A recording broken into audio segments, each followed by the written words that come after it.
Today, we are covering the element of art known as texture. Texture is what it sounds like. It is the way something feels, either visually or actually. And just like line, you have the actual texture or you have implied texture. And I like to give this example to my students. It is a cup, a plate, and a spoon made out of rabbit fur. I like to give this example because it has actual texture. You could actually go and pick this up and feel it. And the artist chose to use this material as the base for the artwork because he wanted to simulate the nice warm fuzzy feeling you get from drinking a cup of tea.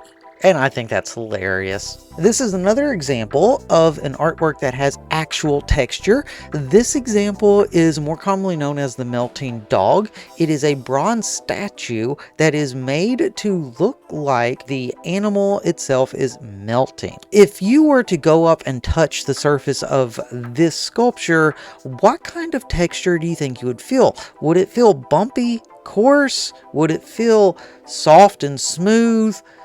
What do you think? So yeah, it would probably feel cold and smooth and rough and have the texture of metal because that's what it is. On the other hand, this is a drawing. So this would not have physical texture or actual texture. Instead, it would have implied texture. You have the implied texture of the skin, the wrinkles in the skin and the forehead, or the hair that is wispy. If you go up and touch this artwork, it's just a flat piece of paper, but it is implied that all those textures are there. You can get those textures by using different values and different tones, as well as placing those values next to each other to create the illusion of texture. Just because this artwork is photorealism, which is an art style to describe something that looks like a photograph, doesn't mean that only photorealism or realistic artworks can have texture.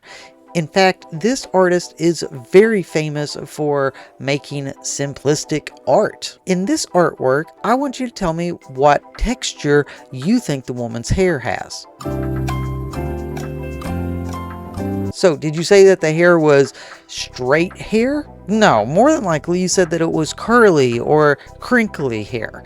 And the reason you think that is because of those squiggly lines that the artist has chosen to include in the texture of her hair. Now, there are some types of art that have both implied and actual texture. For instance, the Impressionist painters, they wanted to try and capture light the moment it happened, because back then they didn't have photography like we have today. They knew that light would change every second, so they needed to paint as quickly as they could to try and capture that moment in time. And that was different than every other style of painting up to that point. They wanted to try and capture light as soon as it happened.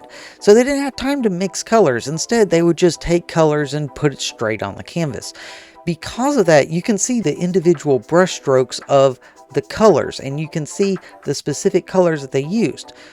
They built up those colors to get different variations in colors. If you were to go up and touch this painting, not only would it have implied texture such as the texture of the grass or the texture of the woman's dress, but it would also have actual texture because all those layers of paint you would actually feel because they've all been built up as they were painting.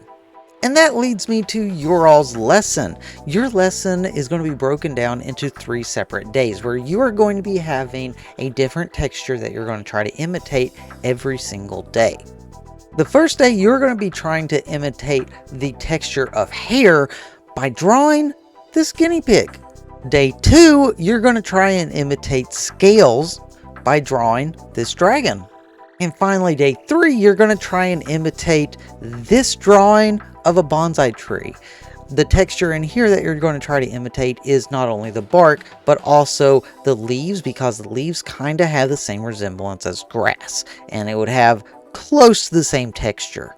Now, I wouldn't be any kind of an educator if I didn't cite my sources, so all of those examples came from this book that I've had for many years, and it comes with a bunch of drawing prompts in it. Whenever you are following along with these and trying to replicate the textures, try and draw the artworks to where they are full-sized on the paper. Try and make it take up the whole page. And if it goes off the page, that's perfectly fine. Thank you all very much. I hope that you enjoyed this lesson, and I hope that it's taught you a little bit about creating textures inside of art. If you have any questions, let me know.